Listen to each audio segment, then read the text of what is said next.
Hi friends, இன்றைக்கி ஒரு யூஸ்ஃபுல்லான டிப்ஸ் வீடியோவில் தான் வந்திருக்கேன். அதுக்கு முன்னாடி நம்ம சேனலை சப்ஸ்கிரைப் பண்ணிக்கோங்க, பெல் ஐக்கானை கிளிக் பண்ணிக்கோங்க, அந்த ஆல் பட்டனையும் கிளிக் பண்ணிக்கோங்க. அப்போ தான் உடனுக்குடன் நான் போகிற வீடியோலாம் உங்களுக்கு வந்து சேரும்.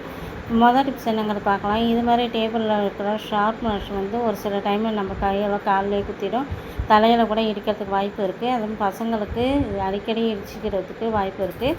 இதுமாரி ட்ரெஸ்ஸுக்குள்ளார வச்சு கொடுக்குற கவரை நீங்கள் சின்ன சைஸில் கட் பண்ணி எடுத்துக்கிட்டு செல்லோ டேப் வச்சு விட்டுட்டிங்கன்னா இந்த இடத்துல நம்மளுக்கு பாதுகாப்பாக இருக்கும். அந்த டிப்ஸ் என்னங்கிறது பார்க்கலாம்.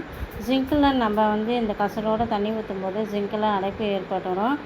ஜிங்க் பைப்பையும் அடிக்கடி க்ளீன் பண்ணிக்கிட்டே இருக்கணும். இந்த பிரச்சனைக்கு ஒரே டிப்ஸ் சொல்கிறேன் பாருங்கள். இந்த மாதிரி நீங்கள் தண்ணி போகிற இடத்துல ஃபாயில் பேப்பரை வச்சுட்டு நல்லா ஹோல் போட்டு வச்சுருங்க.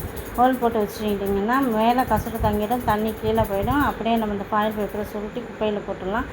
காலாணி பிரச்சனை உள்ளவங்களுக்கு ஒரு டிப்ஸ் சொல்கிறேன் பாருங்கள். இது சூப்பராகவே ஒர்க் அவுட் ஆகும். ட்ரை பண்ணி பாருங்கள்.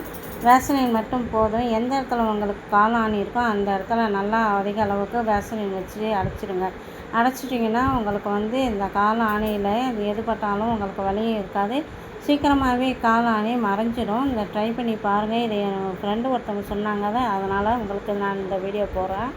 ட்ரை பண்ணி பார்த்துட்டு எப்படின்னு கமெண்ட்ஸில் சொல்லுங்கள்.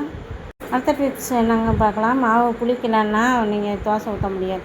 அதனால் மாவில் கொஞ்சமாக புளித்து தயிரை மிக்ஸ் பண்ணிவிட்டு ஒரு அரை மணி நேரத்துக்கு நல்லா ஊற வச்சுருங்க. அதுக்கப்புறமேட்டு தோசை ஊற்றி பாருங்கள். தோசை சூப்பராக இருக்கும், புளிக்காத மாதிரியும் இருக்காது.